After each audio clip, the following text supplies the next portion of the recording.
শরৎচন্দ্র চট্টোপাধ্যায়ের শ্রীকান্ত, চতুর্থ খণ্ড, পর্ব ৩। সশব্দ উদ্গারে চমকিত করিয়া রতন দেখা দিল।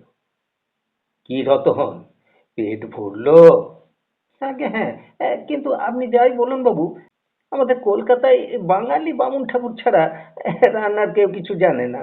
ওদের ওইসব মেরুয়া মহারাজগুলোকে তো জানোয়ার বললেই হয়। উভয় প্রদেশের রান্নার ভালো মন্দ অথবা পাচকের শিল্প নৈপুণ্য লইয়া রতনের সঙ্গে কখনো তর্ক করিয়াছি বলিয়া মনে পড়িল না।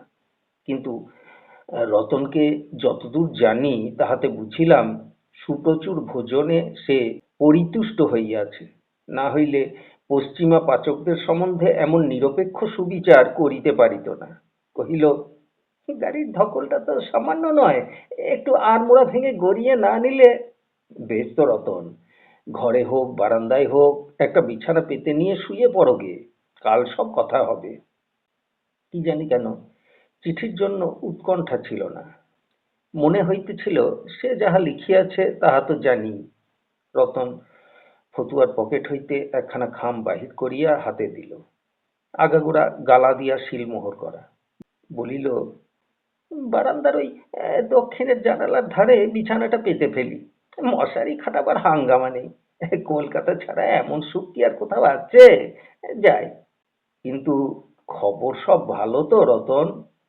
রতন মুখখানা গম্ভীর করিয়া বলিল, তাই তো দেখায়। গুরুদেবের কৃপায় বাড়ির বাইরেটা গুলজার, ভেতরে দাসদাসী বঙ্কুবাবু নতুন বৌমা এসে ঘরদোর আলো করেছেন। আর সবার উপরে স্বয়ং মা আছেন যে বাড়ির গিন্নি। এমন সংসারকে নিন্দে করবে কে বাবু? কিন্তু আমি অনেক কালের চাকর, যাতে নাপতে রত্নাকে অত সহজে ভোলানো যায় না বাবু। তাই তো সেদিন স্টেশনে চোখের জল সামলাতে পারিনি। প্রার্থনা জানিয়েছিলাম বিদেশে চাকরের অভাব হলে রতনকে একটা খবর পাঠাবেন। জানি আপনার সেবা করলেও সেই মায়ের সেবাই করা হবে, ধর্মে পতিত হব না। কিছুই বুঝিলাম না, শুধু নীরবে চাহিয়া রহিলাম। সে বলিতে লাগিল, বঙ্কুবাবুর বয়সও হলো, যা হোক একটু বিদ্যে সিদ্ধে শিখে মানুষও হয়েছেন। ভাবছেন বোধহয় কিসের জন্য আর পর বসে থাকা। দানপত্রের জোরে মেয়েরা তো সব নিয়েছেন, মোটামুটি যে বেশ কিছু মেরেছেন তা মানি, কিন্তু সে আর কতক্ষণ বাবু?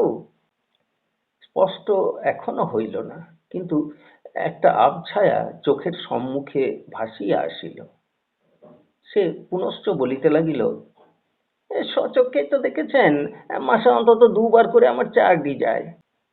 অবস্থা মন্দ নয়, রাগ করে চলে গেলেও পারি, কিন্তু যায় না কেন? পারি নে। এইটুকু জানি, যার দয়ায় হয়েছে তার একটা নিঃশ্বাসেই আশ্বিনের মেঘের মতো সমস্ত উবে যাবে, চোখের পাতা ফেলবার সময় দেবে না। ও তো মায়ের রাগ নয়, ও আমার দেবতার আশীর্বাদ। এখানে পাঠককে একটু স্মরণ করাইয়া দেওয়া আবশ্যক যে রতন ছেলেবেলায় কিছুকাল প্রাইমারি স্কুলে বিদ্যালাভ করিয়াছিল। একটু থামিয়া কহিল, মায়ের বারণ তাই কখনো বলি নে। ঘরে যা কিছু ছিল খুড়োরা ঠকিয়ে নিলে, এক ঘর যজমান পর্যন্ত দিলে না। ছোট দুটি ছেলে মেয়ে আর তাদের মাকে ফেলে পেটের দায়ে একদিন গাঁ ছেড়ে বার হলাম। কিন্তু পূর্বজন্মের তপস্যা ছিল আমার এই মায়ের ঘরেই চাকরি জুটে গেল। সমস্ত দুঃখই শুনলেন, কিন্তু কিছুই তখন বললেন না।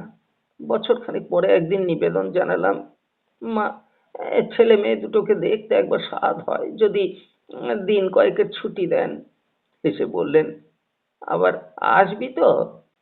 যাবার দিনে হাতে একটা পুঁটুলি গুজে দিয়ে বললেন, রতন, খুড়োদের সঙ্গে ঝগড়াঝাটি করিস নে বাবা, যা তোর গেছে এই দিয়ে ফিরিয়ে নিয়ে যা। খুলে দেখি 500 টাকা। প্রথমে নিজের চোখ দুটোকেই বিশ্বাস হলো না, ভয় হলো বুঝিবার জেগে জেগে স্বপ্ন দেখছি। আমার সেই মাকেই বঙ্কুবাবু এখন ব্যাকাটারা কথা কয়, আড়াল দাঁড়িয়ে গজ গজ করে। ভাবি ভাবি এর আর বেশি দিন নয়, মা লক্ষ্মী টললেন বলে। আমি এ আশঙ্কা করি নাই, নিরুত্তরে শুনিতে লাগিলাম। মনে হইল রতন কিছুদিন হইতেই ক্রোধে ও ক্ষোভে ফুলিতেছে। কহিল, মা যখন দেন দু হাতে ঢেলে দেন, বঙ্কুকেও দিয়েছেন, তাই ও ভেবেছে নেংড়ানো মৌচাকের আর দাম কি, বড়জোর এখন জ্বালানোই চলে। তাই ওরা তো অগ্রাহ্য। মুখ্য জানে না যে আজও মায়ের একখানা গয়না বিক্রি করলে অমন 5খানা বাড়ি তৈরি হয়। আমিও জানিতাম না। হাসিয়া বলিলাম, তাই নাকি? কিন্তু সেসব আছে কোথায়? রতন কহিল, আছে তাঁরই কাছে। মা অত বোকা নন। আপনার পায়ে এই সমস্ত উজাড় করে দিয়ে তিনি ভিখিরি হতে পারেন, কিন্তু আর কারো জন্যে নয়। বঙ্কু জানে না যে আপনি বেঁচে থাকতে মায়ের আশ্রয়ের অভাব নেই। আর আর রতন বেঁচে থাকতে তার চাকরের ভাবনা হবে না। সেদিন কাশি থেকে আপনার অমনি করে চলে আসা যে মার বুকে কি শেল বিঁধেছে, বঙ্কুবাবু তার কি খবর রাখে? গুরু ঠাকুরই বা তার সন্ধান পাবে কোথায়? কিন্তু আমাকে যে তিনি নিজেই বিদায় করেছেন, এই খবর তো তুমি জানো রতন। রতন জিভ কাটিয়া লজ্জায় মরিয়া গেল। এতটা বিনয় তাহার পূর্বে কখনো দেখি নাই। বলিল, আমরা চাকর বাকর বাবু, এসব আমাদের কানেও শুনতে নাই। ও মিথ্যে। রতন আর মোড়া ভাঙিয়া একটু গড়াইয়া লইতে প্রস্থান করিল। বোধ করি কাল 8টার পূর্বে আর তার দেহটা ধাতে আসিবে না। দুটো বড় খবর পাওয়া গেল। একটা এই যে বঙ্কু বড় হইয়াছে। পাটনায় যখন তাহাকে প্রথম দেখি তখন বয়স তাহার 16-17, এখন 21 বৎসরের যুবক। উপরন্তু এই 5-6 বৎসরের ব্যবধানে সে লেখাপড়া শিখিয়া মানুষ হইয়া উঠিয়াছে। সুতরাং শৈশবের এই সকৃতজ্ঞ স্নেহ যদি আজ যৌবনের আত্মসম্মান বোধে সামঞ্জস্য রাখিতে না পারে, বিস্ময়ের কি আছে? দ্বিতীয় সংবাদ, না বঙ্কু না গুরুদেব, রাজলক্ষ্মীর গভীরতম বেদনার কোনো সন্ধান আজও তাহাদের জানা নাই। মনের মধ্যে এই কথা দুটাই বহুক্ষণ ধরিয়া নড়িয়া বেড়াইতে লাগিল। সযত্ন অঙ্কিত শিলমোহরের গালার ছাপগুলা দেখিয়া লইয়া চিঠি খুলিলাম। তাহার হাতের লেখা বেশি দেখিবার সুযোগ ঘটে নাই, কিন্তু স্মরণ হইল হস্তাক্ষর দুষ্পাঠ্য না হইলেও ভালো নয়। কিন্তু এই পত্রখানি সে অত্যন্ত সাবধানে লিখিয়াছে। বোধ হয় তাহার ভয় বিরক্ত হইয়া আমি না ফেলিয়া রাখি, যেন আগাগোড়া সবটুকুই সহজে পড়িতে পারি। আচার আচরণে রাজলক্ষ্মী সে যুগের মানুষ। প্রণয় নিবেদন আতিশয্য তো দূরের কথা, ভালোবাসি এমন কথাও কখনো সুমুখে উচ্চারণ করিয়াছে বলিয়া মনে পড়ে না। সে লিখিয়াছে চিঠি আমার প্রার্থনার অনুকূলে অনুমতি দিয়া। তবু কি জানি কি আছে, পড়িতে কেমন যেন ভয় ভয় করিতে লাগিল। তাহার বাল্যকালের কথা মনে পড়িল। সেদিন তাহার পড়াশোনা সাঙ্গ হইয়াছিল গুরু মহাশয়ের পাঠশালায়। পরবর্তীকালে ঘরে বসিয়া হয়তো সামান্য কিছু বিদ্যা চর্চা করিয়া থাকিবে। অতএব ভাষার ইন্দ্রজাল, শব্দের ঝঙ্কার, পদবিন্যাসের মাধুরী তাহার পত্রের মধ্যে আশা করা অন্যায়। সর্বদা প্রচলিত সামান্য গোটা কয়েক কথায় মনের ভাব ব্যক্ত করা ছাড়া সে আর কি করিবে? একটা অনুমতি দিয়া মামুলি শুভকামনা করিয়া 2 ছত্র লেখা, এই তো।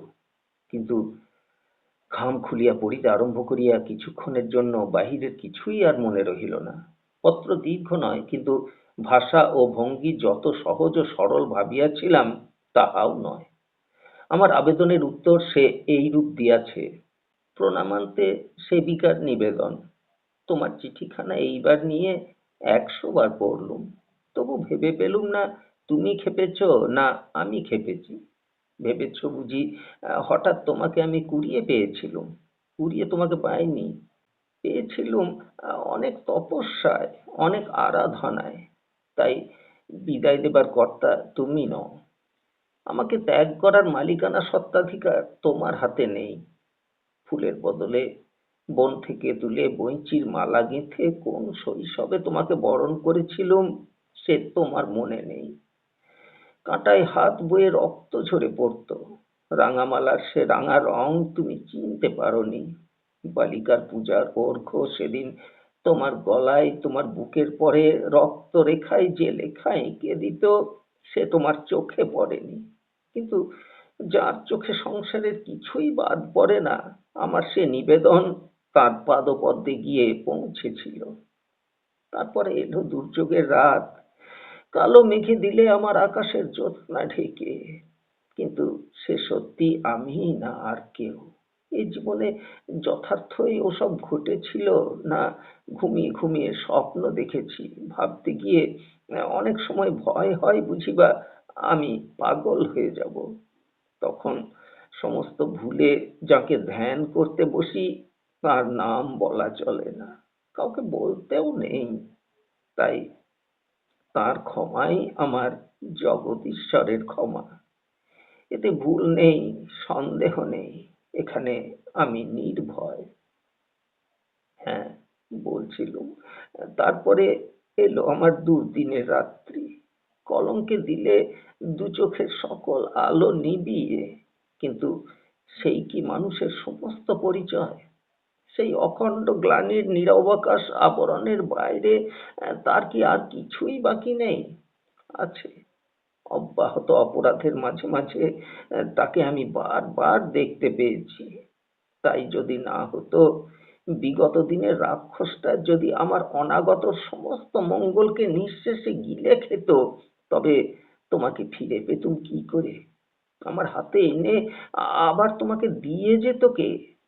আমার চেয়ে তুমি 4-5 বছরের বড়, তবু তোমাকে যা মানায় আমাকে তা সাজে না। বাঙালি ঘরের মেয়ে আমি। জীবনের 27টা বছর পার করে দিয়ে আজ যৌবনের দাবি আর করিলে। আমাকে তুমি ভুল বুঝো না। যত অধমই হই, ও কথা যদি ঘুণাক্ষরেও তোমার মনে আসে, তার বাড়া লজ্জা আমার নেই। বঙ্কু বেঁচে থাক। সে বড় হয়েছে, তার বউ এসেছে। তোমার বিয়ের পরে তাদের সম্মুখে বার হব আমি কোন মুখে? এ অসম্মান সইব কি করে? যদি কখনো অসুখে বড় দেখবে কে? পুটু? আর আমি ফিরে আসবো তোমার বাড়ির বাইরে থেকে চাকরের মুখে খবর নিয়ে? তারপরেও বেঁচে থাকতে বলো নাকি? হয়তো প্রশ্ন করবে, তবে কি এমনি নিঃসঙ্গ জীবনই চিরদিন কাটাবো? কিন্তু প্রশ্ন যাই হোক, এর জবাব দেবার দায় আমার নয়, তোমার। তবে নিতান্তই যদি ভেবে না পাও, বুদ্ধি এতই ক্ষয়ে গিয়ে থাকে, আমি ধার দিতে পারি, শোধ দিতে হবে না, কিন্তু ঋণটা অস্বীকার করো না যেন। তুমি ভাবো, গুরুদেব দিয়েছেন আমাকে মুক্তির মন্ত্র, শাস্ত্র দিয়েছে পথের সন্ধান, সুনন্দা দিয়েছে ধর্মের প্রবৃত্তি, আর তুমি দিয়েছ শুধু ভার বোঝা। এমনিই অন্ধ তোমরা। জিজ্ঞেস করি, তোমাকে তো ফিরে পেয়েছিলুম আমার 23 বছর বয়সে, কিন্তু তার আগে এরা সব ছিলেন কোথায়? তুমি এত ভাবতে পারো, আর এটা ভাবতে পারো না? আশা ছিল একদিন আমার পাপ ক্ষয় হবে, আমি নিষ্পাপ হব। এ লোভ কেন জানো? স্বর্গের জন্য নয়, সে আমি চাইনি।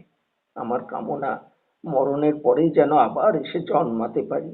বুঝতে পারো তার মানে কি?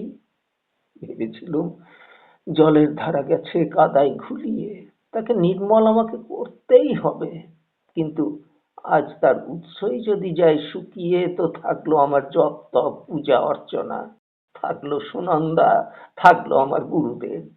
স্বেচ্ছায় মরণ আমি চাইনি, কিন্তু আমাকে অপমান করার ফন্দি যদি করে থাকো, সে বুদ্ধি ত্যাগ করো।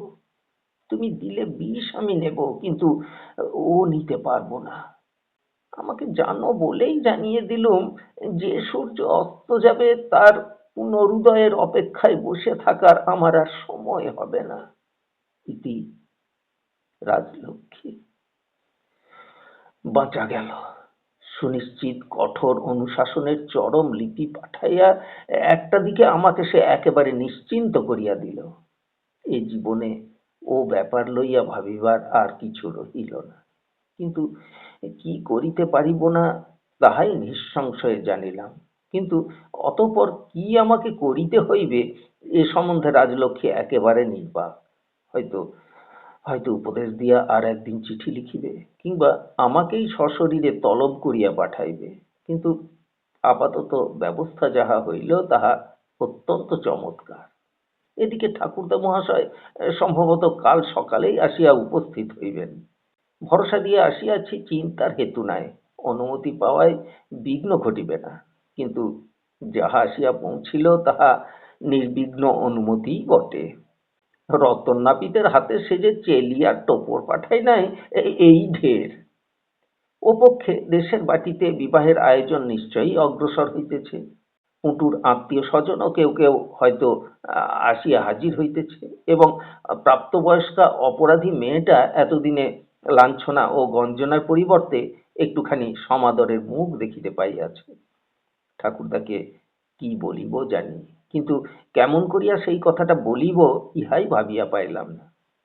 তাহার নির্মম তাগাদা ও লজ্জাহীন যুক্তি ও ওকালতি মনে মনে আলোচনা করিয়া অন্তরটা একদিকে যেমন তিক্ত হইয়া উঠিল, তাহার ব্যর্থ প্রত্যাবর্তনের নিরাশায় ক্ষিপ্ত পরিজনগণের ওই দুর্ভাগা মেয়েটাকে অধিকতর উৎপীড়নের কথা মনে করিয়াও হৃদয় তেমনি ব্যথিত হইয়া আসিল। কিন্তু উপায় কি? বিছানায় শুইয়া অনেক রাত্রি পর্যন্ত জাগিয়া রহিলাম।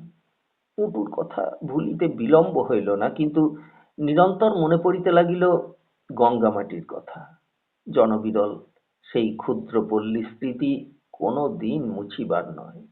এ জীবনের গঙ্গা যমুনা ধারা একদিন এইখানে আসিয়া মিলিয়াছে এবং স্বল্পকাল পাশাপাশি প্রবাহিত হইয়া আবার একদিন এইখানেই বিযুক্ত হইয়াছে। একত্রবাসের সেই ক্ষণস্থায়ী দিনগুলি শ্রদ্ধায় গভীর, স্নেহে মধুর, আনন্দে উজ্জ্বল, আবার তাদের মতোই নিঃশব্দ বেদনায় নিরতিশয় স্তব্ধ।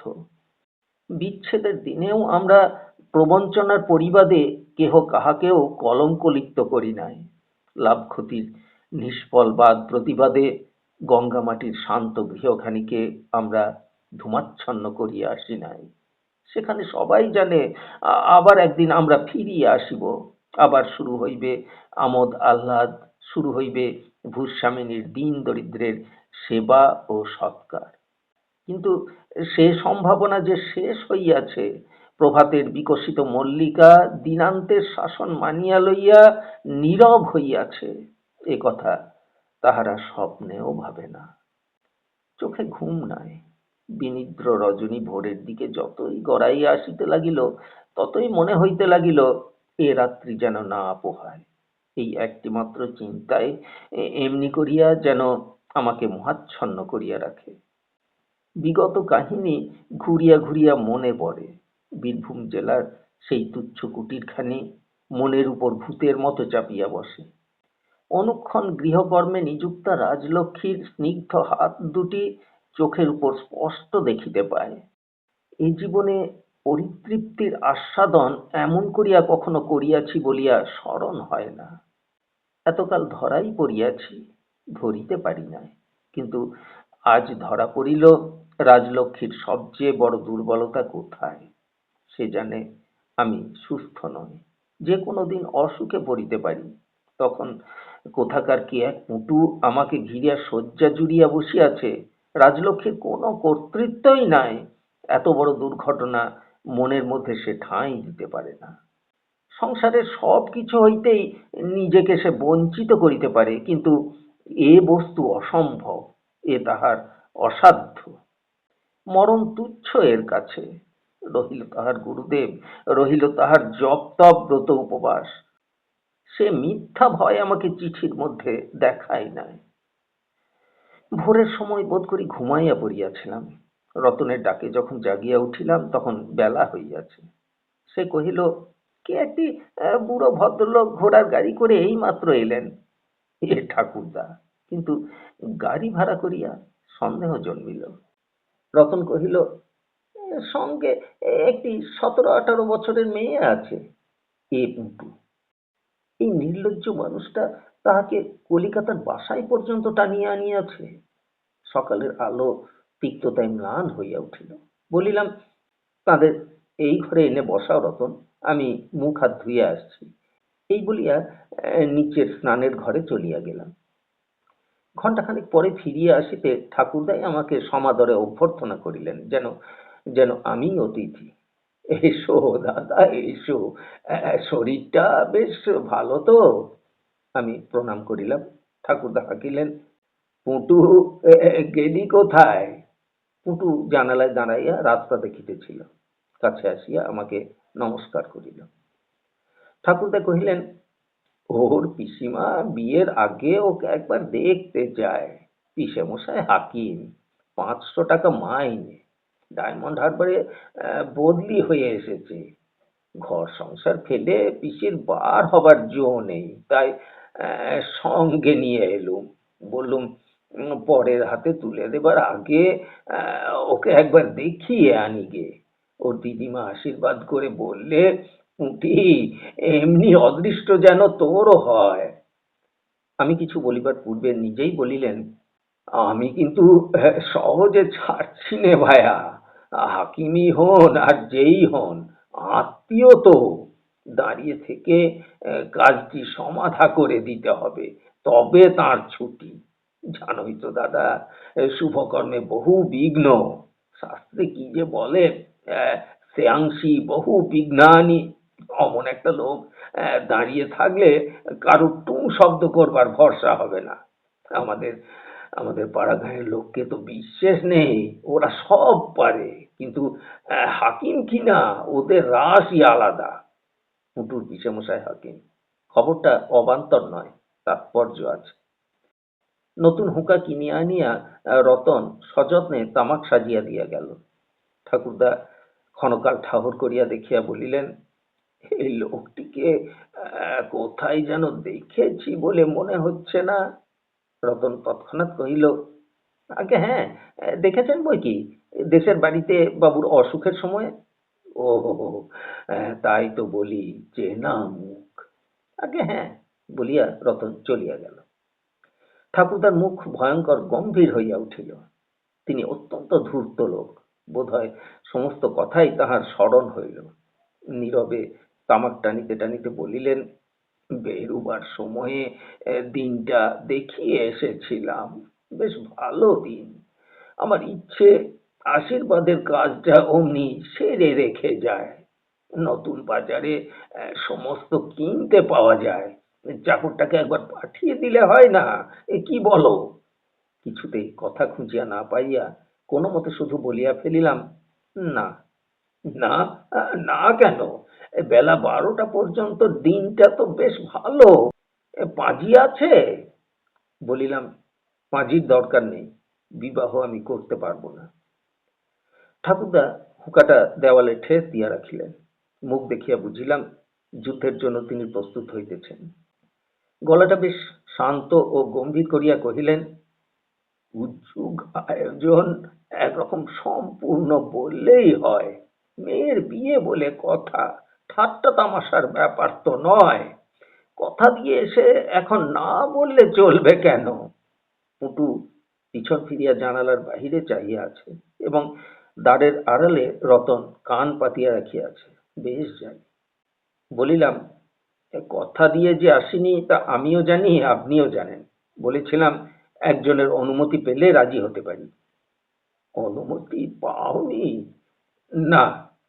ঠাকুরদা এক মুহূর্ত থামিয়া বলিলেন, কুটির বাপ বলে সর্বরকমে সে 1000 টাকা দেবে, ধরাধরি করলে আরো 200-100 উঠতে পারে। কি বলো হে? রতন ঘরে ঢুকিয়া বলিল, তামাকটা আরেকবার পাল্টে দেব কি? দাও। তোমার নামটি কি বাপু? রতন। রতন, বেশ, বেশ নামটি। থাকো কোথায়? কাশিতে। কাশি? ঠাকরুনটি বুঝি আজকাল কাশিতেই থাকেন? কি করছেন সেখানে?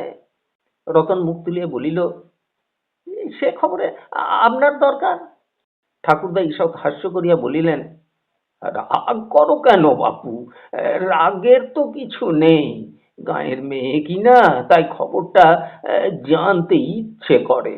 হয়তো তার কাছে গিয়েই পড়তে বা হয়। তা ভালো আছে তো? রতন উত্তর না দিয়া চলিয়া গেল এবং মিনিট দুই পরেই কলিকায় ফুঁ দিতে দিতে ফিরিয়া আসিয়া হুঁকাটা তাহার হাতে দিয়া চলিয়া যাইতেছিল। ঠাকুরদা সবলে কয়েকটা টান দিয়াই উঠিয়া দাঁড়াইলেন। দাঁড়াও তো বাপু, পায়খানাটা একবার দেখিয়ে দেবে। ভোরেই বেরিয়ে পড়তে হয়েছিল কিনা। বলিতে বলিতে তিনি রতনের আগেই ব্যস্ত দ্রুতপদে ঘর হইতে বাহির হইয়া গেলেন। পুটু মুখ ফিরিয়া চাহিল, কহিল, দাদামশাইয়ের কথা আপনি বিশ্বাস করবেন না। বাবা 1000 টাকা কোথায় পাবেন যে দেবেন? অমনি করে পরের গয়না চেয়ে দিদির বিয়ে। এখন তারা দিদিকার নেয় না, তারা বলে ছেলের আবার বিয়ে দেবে। এই মেয়েটি এত কথা আমার সঙ্গে পূর্বে কহে নাই। কিছু আশ্চর্য হইয়া জিজ্ঞাসা করিলাম, তোমার বাবা সত্যিই কি 1,000 টাকা দিতে পারেন না? পুটু ঘাড় নাড়িয়া বলিল, কখনো না। বাবার এলে 40 টাকা মোটে মাইনে পান। আমার ছোট ভাইয়ের স্কুলের মাইনের জন্য আর পড়াই হলো না, সে কত কাঁদে। বলিতে বলিতে তাহার চোখ দুটি ছলছল করিয়া আসিল। প্রশ্ন করিলাম, তোমার কি শুধু টাকার জন্যেই বিয়ে হচ্ছে না? পুটু কহিল, হ্যাঁ তাই তো। আমাদের গাঁয়ের অমূল্যবাবুর সঙ্গে বাবা সম্বন্ধ করেছিলেন। তার মেয়েরাই আমার চেয়ে অনেক বড়। মা জলে ডুবে মরতে গিয়েছিলেন বলে তো সে বিয়ে বন্ধ হলো। এবারে বাবা বোধহয় আর কারো কথা শুনবেন না, সেইখানেই আমার বিয়ে দেবেন। বলিলাম, পুটু, আমাকে তোমার পছন্দ হয়? পুটু সলজ্জে মুখ নিচু করিয়া একটুখানি মাথা নাড়িল। কিন্তু আমিও তো তোমার চেয়ে 14-15 বছরের বড়।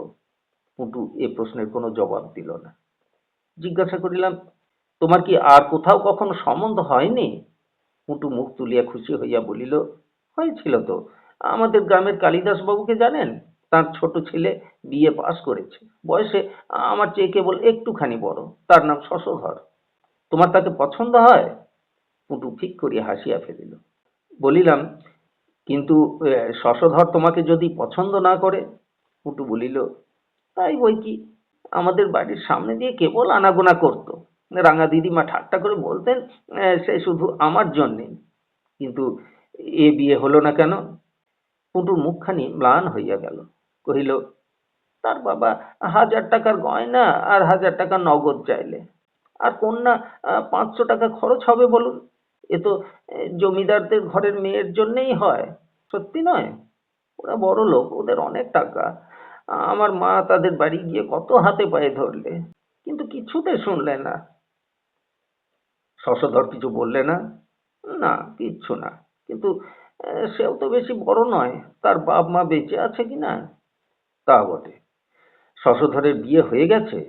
পুটু ব্যগ্র হইয়া কহিল, না এখনো হয়নি, শুনছি নাকি শিগগির দেবে। আচ্ছা, সেখানে তোমার বিয়ে হলে তারা যদি তোমাকে ভালো না বাসে? আমাকে কেন ভালোবাসবে না? আমি যে রাঁধা বাড়া, সেলাই করা, সংসারের সব কাজ জানি। আমি একলাই তাদের সব কাজ করে দেব। এর বেশি বাঙালি ঘরের মেয়ে কি বা জানে? কায়িক পরিশ্রম দিয়া সে সমস্ত অভাব পূরণ করিতে চায়। জিজ্ঞাসা করিলাম, তাদের সব কাজ নিশ্চয় করবে তো? হ্যাঁ, নিশ্চয় করব। তাহলে তোমার মাকে গিয়ে বলো শ্রীকান্ত দাদা 2,500 টাকা পাঠিয়ে দেবে। আপনি দেবেন? তাহলে বিয়ের দিন যাবেন বলুন। হ্যাঁ, তা যাব। দ্বার প্রান্তে ঠাকুরদার সাড়া পাওয়া গেল। খোঁচায় মুখ মুছিতে মুছিতে তিনি প্রবেশ করিলেন। তোফা পায়খানাটি ভায়া, শুয়ে পড়তে ইচ্ছে করে। রতন গেল কোথায়? আর এক কলকে তামাক দিক না।